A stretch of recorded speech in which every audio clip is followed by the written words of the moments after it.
हमारी इस वीडियो का लेसन है कंजंक्शन। कंजंक्शन क्या होता है और इसके टाइप्स क्या हैं।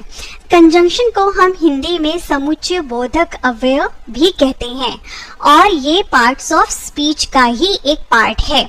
चलिए समझते हैं कि कंजंक्शन क्या है, इसके टाइप्स क्या है और इसके साथ साथ आप वीडियो के एंड में ये भी सीखोगे कि कंजंक्शन किस तरह से प्रेपोजिशन से डिफरेंट है।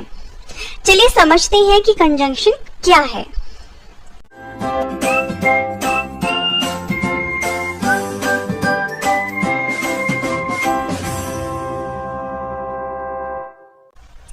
कंजंक्शन क्या है? Conjunction is a word or set of words that connects two words, phrases or clauses in a sentence. Conjunction वो वर्ड है या वर्ड्स का सेट है जो कनेक्ट करता है टू वर्ड्स को या फ्रेजेस को या फिर क्लॉजेस को। तो फ्रेजेस क्या होते हैं, क्लॉजेस क्या होते हैं? फ्रेजेस हम पहले की वीडियो में कर चुके हैं। फ्रेजेस और क्लॉजेस की जो फ्रेजेस होते हैं उनमें सब्जेक्ट और वर्ब नहीं होता है और जो क्लॉजेस होता है उनमें सब्जेक्ट और वर्ब होता है। जैसे हम हिंदी में कह सकते हैं कि कंजंक्शन क्या होता है। ऐसे शब्द होते हैं जो दो शब्दों, वाक्यांशों या फिर खंडों को जोड़ देते हैं। जैसे आई लाइक मैंगोज, मुझे आम पसंद है। नेक्स्ट है आई ऑल्सो लाइक एप्पल्स, मुझे सेब भी पसंद है। अब आई जो है वो सब्जेक्ट है और सब्जेक्ट को दोनों ही पसंद है, मैंगोज भी पसंद है और एप्पल्स भी पसंद है। तो आप इसको लिख सकते हो कि I like mangoes and apples, मुझे मैंगोज और एप्पल्स पसंद है। यहाँ पर हमने ऐसा कौन सा वर्ड यूज कर रखा है जो दो शब्दों को जोड़ रहा है? यहाँ पर वो वर्ड है और एंड जो है वो लिंक कर रहा है टू वर्ड्स को। सो टू वर्ड्स को ज्वाइन करने के लिए हम यहाँ पर एंड कंजंक्शन यूज कर रहे हैं। तो एक तरह से ये एक लिंकिंग वर्ड हो गया है। नेक्स्ट है she studies in the library, वह पुस्तकालय में पढ़ती है। She studies at a cafe, वह एक कैफे में पढ़ती है, जिसे हम कॉफी घर बोलते हैं। अब अगर हम इन दोनों को ज्वाइन करेंगे, She studies in the library और at a cafe, तो यहाँ पर इन दोनों को ज्वाइन किया जा रहा है और यहाँ पर वर्ड्स नहीं है। इन दोनों को ज्वाइन करने के लिए इन द लाइब्रेरी और एट ए कैफे हमने और यूज कर रखा है। और क्या है? और कंजंक्शन है और शी स्टडीज दोनों में कॉमन है, तो she studies in the library और एट ए कैफे। तो यहाँ पर इसका हिंदी में मीनिंग है कि वह पुस्तकालय में या एक कैफे में पढ़ती है। तो इस सेंटेंस में हम दो फ्रेजेस को ज्वाइन कर रहे हैं। अब टू फ्रेजेस कौन से हैं? इन द लाइब्रेरी और एट ए कैफे, ये टू फ्रेजेस हैं। इनको ज्वाइन करने के लिए और यूज कर रखा है। अब टू फ्रेजेस में फ्रेजेस क्या होते हैं? सब्जेक्ट ना हो और वर्ब ना हो। तो दोनों ही फ्रेजेस में ना ही सब्जेक्ट है और ना ही वर्ब है। इसीलिए ये जो कनेक्टिंग वर्ड है, जो कंजंक्शन है, ये टू फ्रेजेस को एक सेंटेंस में ज्वाइन कर रहा है। ऐसे ही नेक्स्ट है शी लाइक्स डॉग्स, उसे कुत्ते पसंद है। Her family does not like dogs, उसकी फैमिली को डॉग्स पसंद नहीं है, उसके परिवार को कुत्ते पसंद नहीं है। अगर हम इन दोनों सेंटेंसेस को ज्वाइन करते हैं, अब इन दोनों सेंटेंसेस में देखिए, ऊपर तो इन दोनों में सब्जेक्ट जो था सेंटेंसेस में वो सेम था, राइट? लेकिन जो इस सेंटेंस में आप देख रहे हो, सब्जेक्ट जो है वो सेम नहीं है। सबसे पहले तो शी है, नेक्स्ट सेंटेंस में हर फैमिली, उसकी फैमिली है। तो यहाँ पर शी लाइक्स डॉग्स, यहाँ पर हमने बट यूज कर रखा है। बट क्यों यूज किया है? क्योंकि दोनों सेंटेंसेस में कॉन्ट्रास्ट है, दोनों बिल्कुल अपोजिट है। वह लाइक कर रही है लेकिन उसकी फैमिली जो है वो उस डॉग्स को लाइक नहीं करते हैं, तो दोनों में कॉन्ट्रास्ट है, इसीलिए हमने बट यूज कर रखा है, जिसका हिंदी में मीनिंग है लेकिन। उसे कुत्ते पसंद हैं लेकिन उसके परिवार को कुत्ते पसंद नहीं हैं। तो इस सेंटेंस में टू क्लॉजेस को ज्वाइन किया गया है। टू क्लॉजेस क्या होते हैं? जिनमें सब्जेक्ट भी होता है और वर्ब भी होती है। तो फर्स्ट जो है ये फर्स्ट क्लॉज है, सब्जेक्ट है और वर्ब है। नेक्स्ट क्लॉज में सब्जेक्ट है और वर्ब है। तो दोनों ही जो है क्लॉजेस को ज्वाइन करने के लिए जो वर्ड है, जो लिंकिंग वर्ड है, जिसको हम कंजंक्शन भी कहते हैं, बट यूज कर रखा है। सो यहाँ पर आपने याद रखना है अब कि जो कंजंक्शन है उसको हम लिंकिंग वर्ड भी बोलते हैं, और ये या तो टू वर्ड्स को ज्वाइन करता है, या तो टू फ्रेजेस को ज्वाइन करता है, या फिर टू क्लॉजेस को ज्वाइन करता है किसी भी सेंटेंस में, और उस सेंटेंस को ये कॉम्पैक्ट बना देता है। अब देखिए फ्रेज और क्लॉज की जो डेफिनेशन है वो आपने याद रखनी है कि जो फ्रेज होता है, it is a group of the words and does not have a subject and a verb. ये वर्ड्स का ग्रुप होता है जिसमें ना ही सब्जेक्ट होता है और ना ही वर्ब होती है। जैसे इन द टाउन, अब ये एक फ्रेज है, इस फ्रेज में ना ही सब्जेक्ट है और ना ही कोई वर्ब यूज हो रखी है। नेक्स्ट है clause. A clause is a group of words that does have both a subject and a verb. Clause वो words का group होता है जिसमें subject भी होता है और verb भी होती है। Some clauses are independent. कुछ clauses जो होते हैं वो independent होते हैं, मतलब उनका meaning होता है और वो अपने meaning के लिए किसी दूसरे पे depend नहीं होते। उस sentence का ही full meaning उस sentence में complete होता है। They express a complete thought, और वो अपनी थॉट के लिए किसी दूसरे सेंटेंस पे डिपेंड नहीं होते। And some clauses are dependent, और कुछ क्लॉजेस ऐसे होते हैं जो डिपेंडेंट होते हैं, मतलब they can not stand alone. वो एक कंप्लीट थॉट को एक्सप्रेस नहीं कर पाते, वो अपनी थॉट को एक्सप्रेस करने के लिए किसी दूसरे सेंटेंस पे डिपेंड होते हैं जिसकी कुछ इंफॉर्मेशन दूसरे सेंटेंस में होती है, मतलब दो सेंटेंसेस को मिलाकर एक कंप्लीट थॉट बनती है। तो वो सेंटेंस जो दूसरे पे डिपेंड होता है उसे हम डिपेंडेंट कहते हैं। तो आपने याद रखना है कि इंडिपेंडेंट और डिपेंडेंट क्लॉज क्या होता है। एग्जाम्पल के जरिए हम देखते हैं, जैसे व्हेन आई कम हियर। अब ये कंप्लीट नहीं है, ये दूसरे पे डिपेंड है अपनी थॉट को कंप्लीट करने के लिए। जब मैं यहाँ आता हूँ, तो यहाँ पर ये एक डिपेंडेंट क्लॉज है कि जब मैं यहाँ आता हूँ तो क्या होता है, तो ये डिपेंडेंट है कि किसी दूसरे सेंटेंस पे डिपेंडेंट है। ऐसे ही she put it on the table. अब इस सेंटेंस से आपको पूरी इंफॉर्मेशन मिल रही है कि उसने इसे टेबल पर रखा, तो ये एक कंप्लीट थॉट को एक्सप्रेस कर रहा है, इसीलिए ये एक इंडिपेंडेंट क्लॉज है। तो आपने याद रखना है कि डिपेंडेंट क्या होता है और इंडिपेंडेंट क्लॉज क्या होता है, फ्रेज और क्लॉज में क्या डिफरेंस है, तो ये सब आपको पता होना चाहिए। नेक्स्ट है conjunction also comes at the beginning of a sentence. Conjunction किसी भी सेंटेंस के बिगिनिंग में भी आ सकता है, जैसे because I woke up late today. I went to office without eating breakfast. क्योंकि मैं आज लेट उठा इसीलिए मैं ब्रेकफास्ट बिना खाए ऑफिस चला गया। तो यहाँ पर बिकॉज एक कंजंक्शन है जो कि सबसे पहले यूज कर रखा गया है। तो हम ये भी देखेंगे कि किस तरह से ये पहले यूज किया जाता है और किस तरह से किसी भी सेंटेंस में कॉमा यूज किया जाता है, कहाँ यूज किया जाता है, ये सब हम आगे सीखते हैं। चलिए अब कंजंक्शन को हम और डिटेल में समझते हैं। Types of conjunction. कंजंक्शन के टाइप्स क्या हैं? इसके 3 टाइप्स हैं। कोऑर्डिनेटिंग कंजंक्शंस, जिसे हम समान पदीय समुच्चय बोधक अव्यय कहते हैं। सब ऑर्डिनेटिंग कंजंक्शंस, जिसे हम आश्रित समुच्चय बोधक अव्यय कहते हैं। कोरिलेटिव कंजंक्शंस, जिसे हम सह संबंधित समुच्चय बोधक अव्यय कहते हैं। अब कोऑर्डिनेटिंग कंजंक्शंस क्या है, जिसे हम समान पदीय समुच्चय बोधक अवयव कहते हैं। Coordinating conjunctions, the conjunction that connects two words, two independent phrases or clauses is known as a coordinating conjunction। वो conjunction जो दो शब्दों को जोड़ता है और दो इंडिपेंडेंट जो किसी पे डिपेंड नहीं होते अपनी थॉट के लिए phrases और clauses को जोड़ता है, उसे हम coordinating conjunction कहते हैं।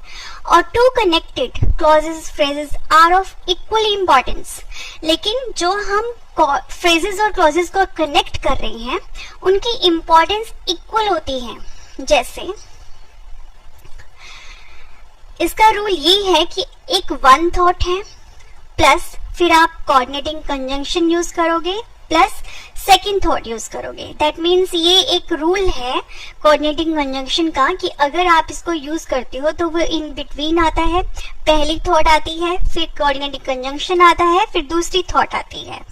तो यहाँ पर जो दोनों थॉट्स है they are about the same thing, वो एक ही चीज के बारे में होगी, एक ही चीज के बारे में ये टू थॉट्स होगी। जैसे कोऑर्डिनेटिंग कंजंक्शंस के एग्जांपल्स हम देख लेते हैं कि कौन कौन से वर्ड्स होते हैं जो कोऑर्डिनेटिंग कंजंक्शंस में आते हैं। जैसे फॉर, एंड, नॉर, बट, और, येट एंड सो। और अगर हम इसे हिंदी में समझते हैं तो for as a conjunction, coordinating conjunctions का हिंदी में मीनिंग होगा इसलिए। और एंड अतिरिक्त जानकारी, अगर आप किसी के बारे में अतिरिक्त जानकारी दे रहे हो तो आप एंड यूज करोगे। जैसे वन थॉट आ गई एंड, कोऑर्डिनेटिंग कंजंक्शन हो गया एंड, और उस थॉट के बारे में और जानकारी देने के लिए सेकंड थॉट होगी। ऐसे ही नॉर, जिसे हम हिंदी में कहते हैं, जैसे अगर हम यूज करते हैं तो इसका मीनिंग है कि दोनों में से कोई नहीं, आपके पास टू ऑप्शंस हैं लेकिन दोनों में से कोई भी चूज नहीं करोगे। तो जैसे one thought nor second thought, मतलब पहली थॉट भी नहीं आप एक्सेप्ट कर रहे हो और सेकंड भी नहीं कर रहे हो। ऐसे ही बट एज ए कंजंक्शन जो होगा मीनिंग विपरीत, दैट मीन्स कि वन थॉट और सेकंड थॉट दोनों एक दूसरे से अपोजिट होंगी। ऐसे ही और अगर आप चुनाव करते हो, चूज करते हो कि वन थॉट या फिर सेकंड थॉट, या आप एक थॉट को चूज करते हो या फिर सेकंड वाली को चूज करते हो, तो दोनों में से किसी एक को सिलेक्ट करने के लिए हम और यूज करते हैं एज ए कोऑर्डिनेटिंग कंजंक्शन। ऐसे ही येट का हिंदी में मीनिंग है एज ए कंजंक्शन विपरीत, अपोजिट। सेम वैसे ही जैसे हमने बट का यूज किया था, तो यहाँ पर भी एक थॉट और दूसरी थॉट दोनों एक दूसरे से अपोजिट होंगी। ऐसे ही सो का मीनिंग है परिणाम स्वरूप, रिजल्ट, राइट। जैसे वन थॉट है, उसका परिणाम स्वरूप क्या होगा, वो हमारी सेकंड थॉट होगी और कोऑर्डिनेटिंग कंजंक्शन होगा सो। तो हम ये जो कोऑर्डिनेटिंग कंजंक्शंस के जो वर्ड्स हैं, एग्जांपल्स हैं, इनको याद कर सकते हैं फैन बॉयज से। जैसे एफ जो कि डिनोट करता है फॉर को, A and, N nor, B but, O or, Y yet, S सो। तो आप इससे इन सब एग्जाम्पल्स को याद कर सकते हो। चलिए अब समझते हैं कि कोऑर्डिनेटिंग कंजंक्शंस जब आप किसी भी सेंटेंस में यूज करते हो तो उसके रूल्स क्या है, उसको ज्वाइनिंग करने के लिए कहाँ पर हम कॉमा यूज करते हैं। दैट मीन्स हम इसके पंक्चुएशन रूल्स देखते हैं। तो इसका फर्स्ट पंक्चुएशन रूल है फॉर ज्वाइनिंग टू वर्ड्स और फ्रेजेस। अगर आप टू वर्ड्स या फ्रेजेस को ज्वाइन करते हो तो आप उस सेंटेंस में कॉमा यूज नहीं करोगे। For example, Riya and Seema are sisters. तो यहाँ पर हमने कोऑर्डिनेटिंग कंजंक्शन यूज कर रखा है एंड, और यहाँ पर कोई भी कॉमा यूज नहीं किया है। ऐसे ही my book is in the cupboard or on the shelf. अब यहाँ पर टू फ्रेजेस हैं, इन दोनों फ्रेजेस में कोई सब्जेक्ट नहीं है और ना ही कोई वर्ब है। तो इसीलिए हमने यहाँ पर और यूज किया है और विदाउट कॉमा है। ऐसे ही for discussing more than 2 items, अगर हम 2 से ज्यादा आइटम्स के बारे में डिस्कस कर रहे हैं तो उसका रूल है कि आइटम 1, आइटम 2 और आइटम 3 इन सब में तो कॉमा लग जाएगा। और अगर आप कोऑर्डिनेटिंग कंजंक्शन एंड और यूज कर रहे हो तो उससे पहले भी कॉमा यूज करोगे, और लास्ट के जो आइटम है, जो आपकी एंडिंग की जो आइटम है वो आप यूज करोगे। मतलब जो लास्ट की जो आइटम है उससे पहले आप कोऑर्डिनेटिंग कंजंक्शन लगाओगे और उससे पहले आप कॉमा यूज करोगे। For example, please bring banana, comma apples, comma mangoes, comma and grapes for my friend. अब यहाँ पर first item, comma second item, comma third item, comma coordinating conjunction, और जो आपकी लास्ट की आइटम है ग्रेप्स, हमने यूज किया है। तो इस सेंटेंस में आपने याद रखना है कि अगर 2 से ज्यादा आइटम्स के बारे में डिस्कशन हो रही है तो आप कोऑर्डिनेटिंग कंजंक्शन जो है उससे पहले कॉमा यूज करोगे। ऐसे ही हमारा सेकेंड रूल है, जैसे कि हमें पता है कि कोऑर्डिनेटिंग कंजंक्शन में अगर आप फ्रेजेस और क्लॉजेस को ज्वाइन कर रहे हो तो वो इंडिपेंडेंट होंगे, वो डिपेंडेंट नहीं होंगे। उनकी जो आइडिया है, जो थॉट है, वो कंप्लीटली वो एक्सप्रेस करने वाले होंगे। और कोऑर्डिनेटिंग कंजंक्शन जो है वो फर्स्ट थॉट के बाद यूज होगा, और उससे जो फर्स्ट थॉट के बाद आप पहले कॉमा यूज करोगे, उसके बाद आप कोऑर्डिनेटिंग कंजंक्शन यूज करोगे। For example, we can go to the market, comma और we can study at home. हम मार्केट जा सकते हैं या हम घर पर स्टडी कर सकते हैं। तो यहाँ पर और एक कोऑर्डिनेटिंग कंजंक्शन है जो 2 इंडिपेंडेंट क्लॉजेस को ज्वाइन कर रहा है। दैट मीन्स कि जो फर्स्ट इंडिपेंडेंट क्लॉज है उसमें वी सब्जेक्ट है, गो वर्ब है, और जो सेकंड इंडिपेंडेंट क्लॉज है उसमें भी सब्जेक्ट वी है और वर्ब स्टडी है। इस तरह सेकंड हमारा एग्जाम्पल है, she studied hard, comma but she could not get first position. उसने मेहनत की लेकिन उसे फर्स्ट पोजीशन नहीं मिली। ऐसे ही Siya made a photo frame for his brother, comma and he liked it. तो ये सब एग्जाम्पल्स हैं जहां पर हम कोऑर्डिनेटिंग कंजंक्शन को यूज करने से पहले कॉमा यूज कर रहे हैं। नेक्स्ट सेंटेंस है, the gold is hidden at the beach और बाय द लेक साइड। अब इस सेंटेंस में द गोल्ड एक कॉमन सब्जेक्ट है और एट द बीच और बाय द लेक साइड ये 2 फ्रेजेस हैं जिनमें ना ही कोई सब्जेक्ट है और ना ही कोई वर्ब है, और इसीलिए जो कोऑर्डिनेटिंग कंजंक्शन हमने यूज कर रखा है, जो इन दोनों फ्रेजेस को ज्वाइन कर रहा है, उससे पहले हम कॉमा यूज नहीं करेंगे। तो ये 2 फ्रेजेस हैं और 2 फ्रेजेस को अगर हम ज्वाइन करते हैं तो हम कॉमा यूज नहीं करते हैं। चलिए अब हम कोऑर्डिनेटिंग कंजंक्शंस के जो एग्जाम्पल्स हैं उनके सेंटेंसेस देखते हैं। For she is overweight, comma for she it's too many pizzas and cakes. अब ये 2 इंडिपेंडेंट क्लॉजेस है, उससे पहले हमने जो सेकंड इंडिपेंडेंट क्लॉज है उसको यूज करने से पहले कोऑर्डिनेटिंग कंजंक्शन फॉर यूज कर रखा है और उससे पहले हमने कॉमा लगाया है। नेक्स्ट है एंड 2 and 2 make 4। अब यहाँ पर 2 वर्ड्स है और 2 वर्ड्स को ज्वाइन करने के लिए कोऑर्डिनेटिंग कंजंक्शन एंड का यूज कर रखा है, और जब 2 वर्ड्स या फ्रेजेस को ज्वाइन करते हैं देन नो कॉमा। नेक्स्ट है nor, he doesn't want to eat pizza, comma nor does he eat biscuit. अब यहाँ पर नॉर से पहले हमने कॉमा लगाया है।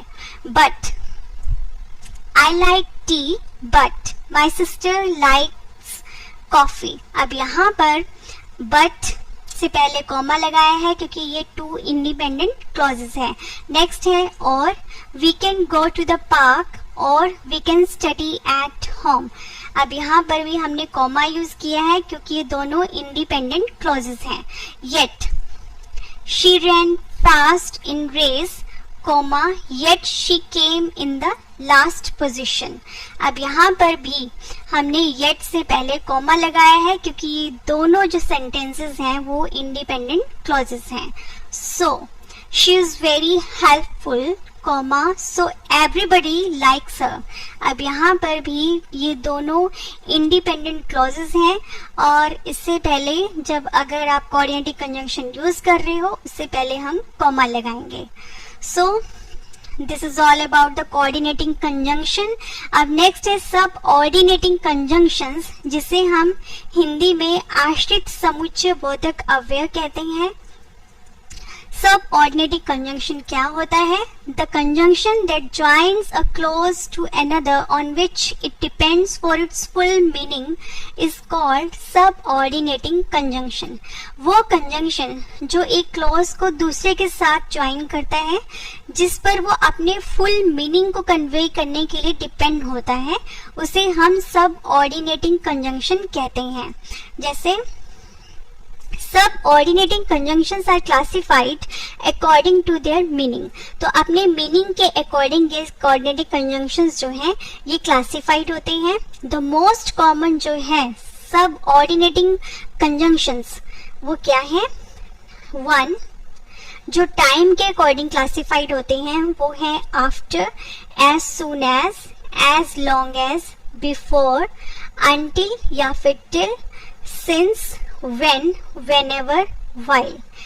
सेकंड है जो कंसेशन के अकॉर्डिंग होते हैं, जैसे although, though, even though. Third है जो कंपैरिजन के अकॉर्डिंग डिवाइड किए जाते हैं, whether, whereas, as soon as, then, rather than.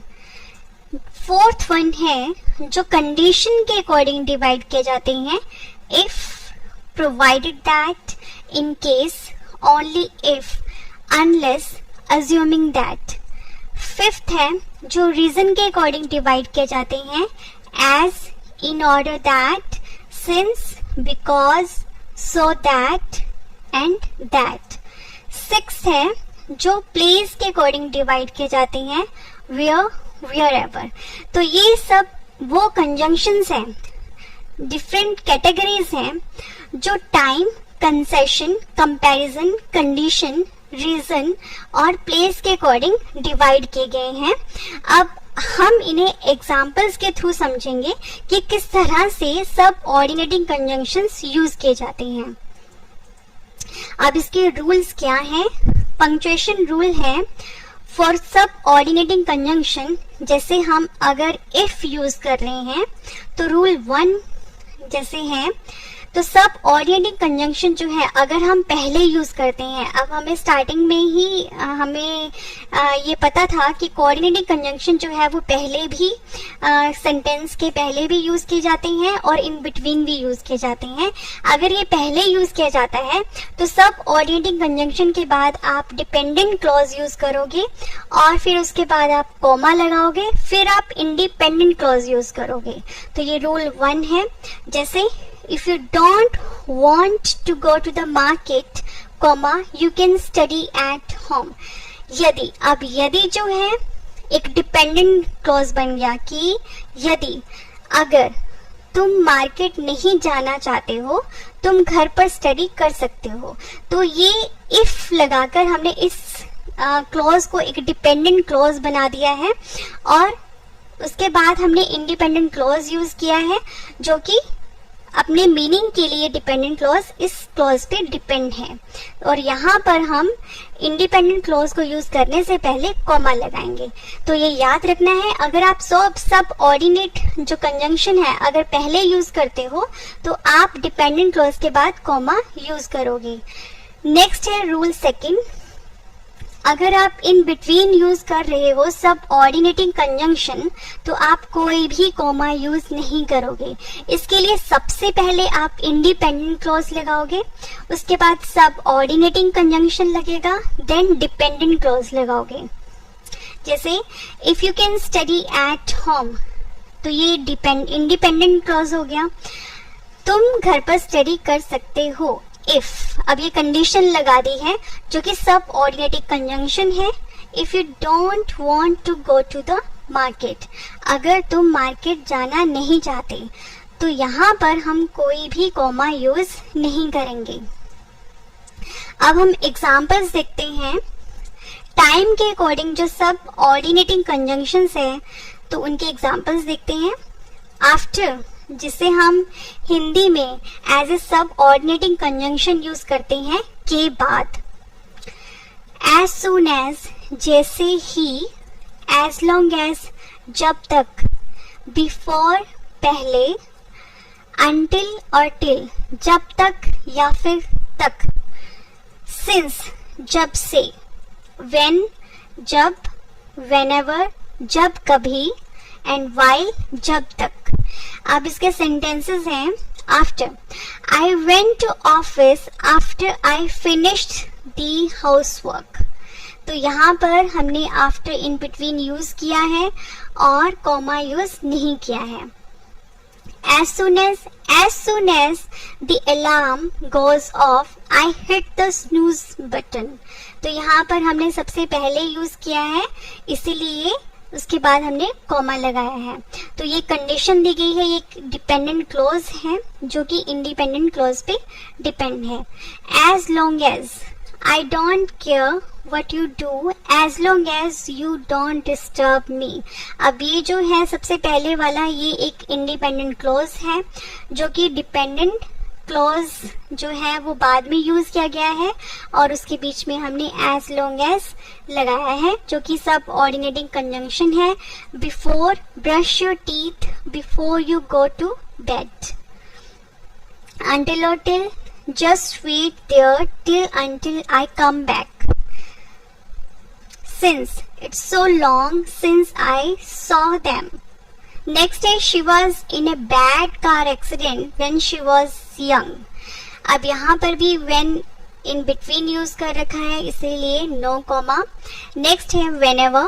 Whenever I hear that song, comma, I think of her. While no one left the cinema while the movie was on. तो ये सब sentences हैं जो time के according यहाँ पर सब ऑर्डिनेटिंग conjunction use कर रखा है।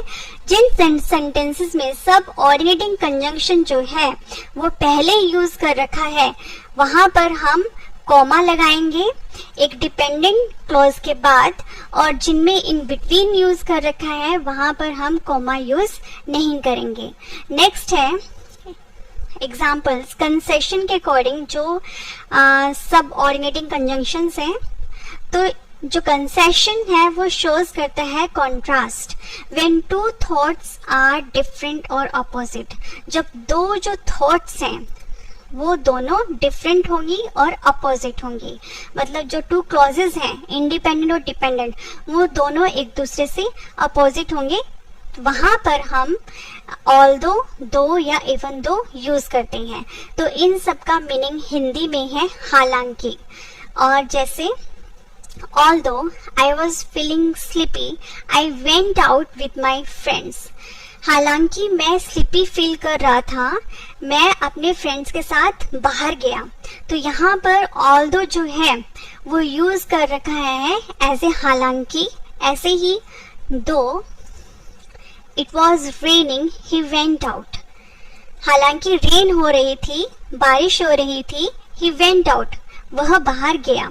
तो even though she purchased a small house, even though she had a big house, उसने स्मॉल हाउस एक छोटा घर परचेज किया, खरीदा। even though हालांकि she had a big house, उसके पास एक बड़ा घर है। तो यहाँ पर हमने ये सब although, though and even though use कर रखी है जिनका मीनिंग हालांकि है। और हमने ये नोट करना है कि although जो होता है सबका मीनिंग सेम है, हम कुछ भी यूज कर सकते हैं, हम यहाँ पर भी दो यूज कर सकते हैं, लेकिन जो ऑल्दो का यूज है वो ज्यादा फॉर्मल है देन दो। और जो इवन दो है it puts stronger emphasis on the contrast between the two clauses it connects. Even though जो है ये ज्यादा एम्फेसिस पुट करता है कॉन्ट्रास्ट में, जो डिफरेंट अपोजिट थॉट्स होती है उस पर ज़्यादा ये प्रेशर क्रिएट करता है, स्ट्रॉन्ग बनाता है एज कंपेयर टू दो एंड ऑल दो। नेक्स्ट कैटेगरी है सब ऑर्डिनेटिंग कंजंक्शन की कंपैरिजन, जिसमें ये एग्जांपल्स आते हैं और इनका हिंदी में मीनिंग है एज ए सब ऑर्डिनेटिंग कंजंक्शन वेदर, कि क्या अगर आप दोनों में से कोई दो चॉइस आपको मिल रही है उनमें से एक सिलेक्ट कर रहे हो, वेयर एज जबकि, एज मच एज जितना, देन की अपेक्षा, रादर देन बजाय। अब जैसे वेदर अगर आप यूज करते हो तो you must decide whether you will go by car और बाय बस। तुम्हें डिसाइड करना होगा कि क्या तुम कार से जाओगे या फिर बस से जाओगे। Whereas Raj is tall whereas his brother is short. यहाँ पर हमने वेयर एज यूज कर रखा है। As much as he can eat as much as you, then he is stronger than his brother, वह अपने ब्रदर की अपेक्षा स्ट्रॉन्ग है। तो यहाँ पर भी no comma, rather than I will love to have coffee rather than tea, तो यहाँ पर भी नो कॉमा, क्योंकि इन सब में जो सब ऑर्डिनेटिंग कंजंक्शन है वो बीच में यूज कर रखा है, in between of the sentence है, तो इसीलिए हम यहाँ पर कॉमा यूज नहीं करेंगे। नेक्स्ट है कंडीशन, जो कि कैटेगरी है सब ऑर्डिनेटिंग कंजंक्शन की। तो इफ का मीनिंग है यदि, प्रोवाइडेड दैट बशर्ते की, इन केस यदि, ओनली इफ केवल अगर, अनलेस जब तक ना, एज्यूमिंग दैट माना कि। अब जैसे इसके सेंटेंसेस हैं, अगर हम इफ लेते हैं, if he doesn't change his attitude he will lose his job. अगर वह अपना एटीट्यूड चेंज नहीं करता है वह अपनी जॉब को खो देगा। तो यहाँ पर इफ पहले यूज कर रखा है जो कि डिपेंडेंट क्लॉज के साथ है, उसके बाद हम कॉमा यूज करेंगे। ऐसे ही provided that you can go out to play outside, आप बाहर खेल सकते हो। Provided that you finish your homework first, बशर्ते कि तुम अपना काम पहले फिनिश कर लो। तो यहाँ पर प्रोवाइडेड दैट सेंटेंस के बीच में यूज कर रखा है, इसीलिए हम कॉमा यूज नहीं करेंगे। इन केस, जिसका मीनिंग है यदि, I will take cash in case we need it on the ferry. ऐसे ही only if, you can be successful only if you study hard, unless you ask her, then comma, you will never know। अब यहाँ पर unless पहले use कर रखा है, इसीलिए हमने डिपेंडेंट क्लॉज के बाद कॉमा लगाया है।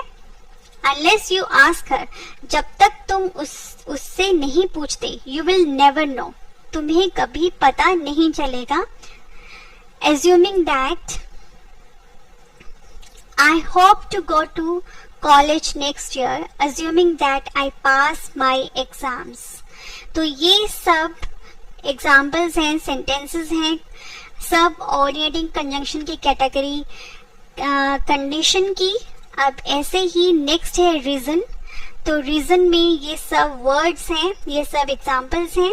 तो एज को हिंदी में हम बोलेंगे क्योंकि, इन ऑर्डर दैट जिससे कि, जिसकी वजह से, सिंस क्योंकि, बिकॉज क्योंकि, सो दैट जिससे कि, जिसका रिजल्ट आप बता रहे हो, दैट की। अब इसके सेंटेंसेस हैं, as he was poor then comma I helped him, क्योंकि वह गरीब था। अब ये एज जो है डिपेंडेंट क्लॉज के बाद पहले लगाया गया है, उसके बाद हमने कॉमा यूज किया है, then I helped him, independent clause use कर रखा है।